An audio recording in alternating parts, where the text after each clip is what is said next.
ada Ibu Sani SPDSD selaku SD Negeri 3 Bundesari, dan nanti semua Bapak Ibu guru yang saya hormati dan saya cintai.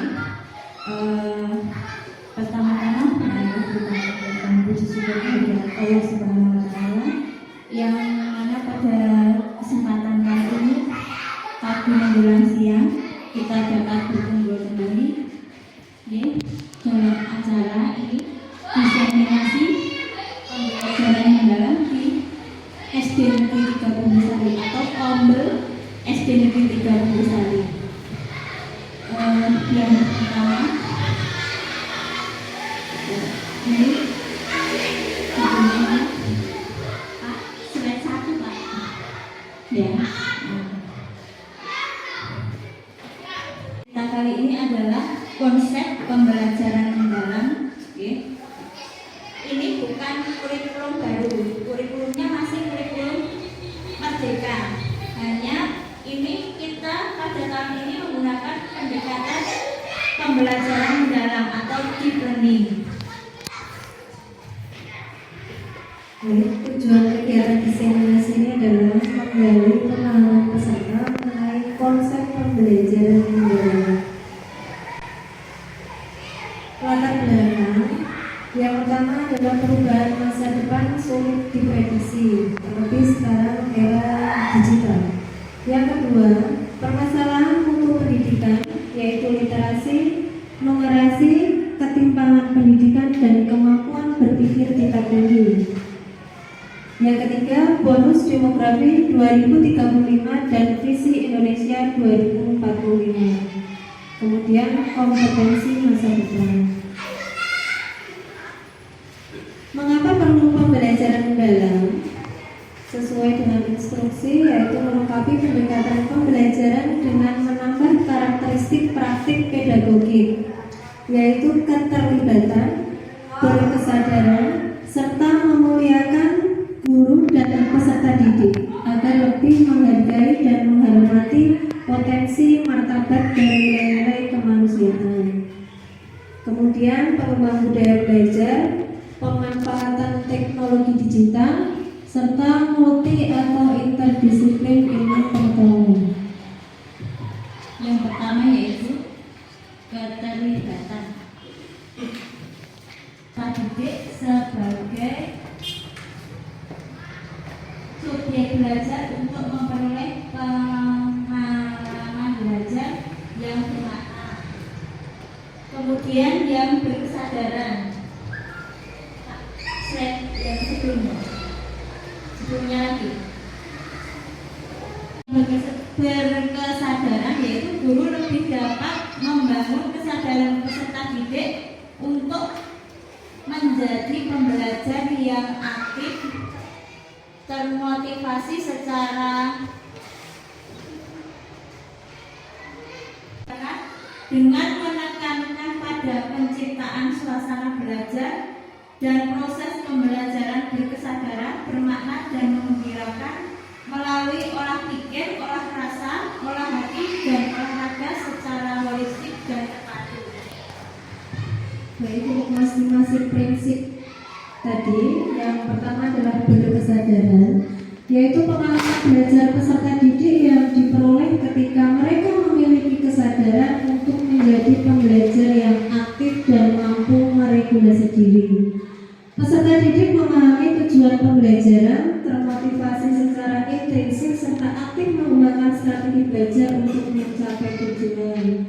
Jadi nanti kalau saat pembelajaran pertama kali nanti kita menyampaikan tujuan pembelajaran yang Kemudian yang kedua, bermakna. Prinsip tersebut artinya peserta didik dapat merasakan manfaat dan relevansi dari hal-hal yang dipelajari untuk kehidupan. Peserta didik mampu mengkonsumsi pengetahuan baru berdasarkan pengetahuan lama dan menerapkan pengetahuannya dalam kehidupan nyata. Yang ketiga, menggembirakan. Pembelajaran yang menggembirakan merupakan suasana belajar yang positif, menyenangkan, menantang, dan memotivasi. Peserta didik merasa dihargai atas keterlibatan dan kontribusinya pada proses pembelajaran. Peserta didik terhubung secara emosional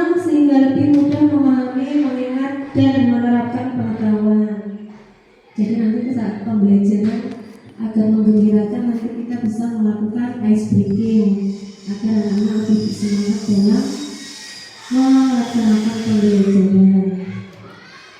Pembelajaran mendalam itu melibatkan olah pikir, olah hati, olah rasa, dan olahraga.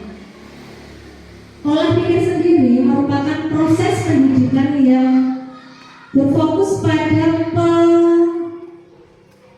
pengasahan akal budi dan kemampuan kognitif seperti kemampuan untuk memahami, menganalisis, dan memecahkan masalah.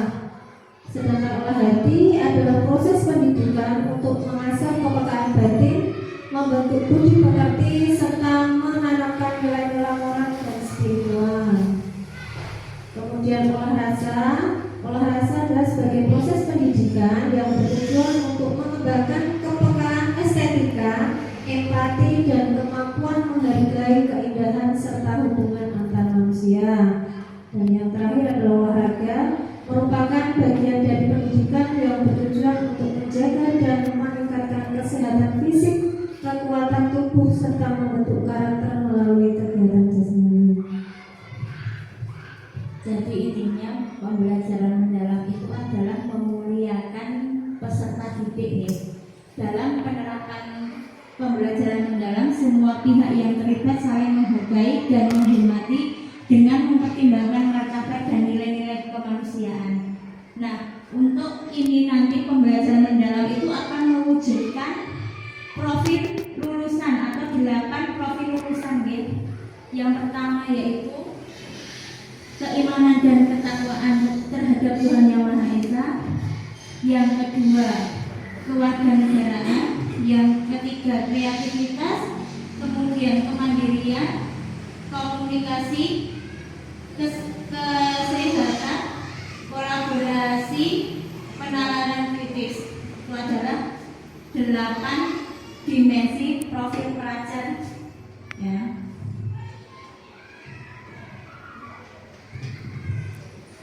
Baik, saya sampaikan tentang pengalaman belajar mendalam. Pada pembelajaran mendalam nanti isinya tentang memahami, mengaplikasi, serta refleksi. Ini nanti jika kita sebagai pendidik ya, pasti kita membuat RPP. Di dalam RPP nanti di situ ada sinta ya, dan juga berisi tentang, jadi jelaskan nanti memahami, kemudian mengaplikasikannya yang seperti apa, serta merefleksi. Dan nanti di dalam RPP juga terdapat prinsip-prinsipnya ditulis, prinsip bermakna, berkesadaran, dan menggembirakan juga ditulis di dalam RPP. Ya, itu tadi ya konsep pembelajaran mendalam, pendekatan pembelajaran mendalam dalam kurikulum merdeka. Kita lanjutkan minggu depan lagi. Kita tutup pertemuan kali ini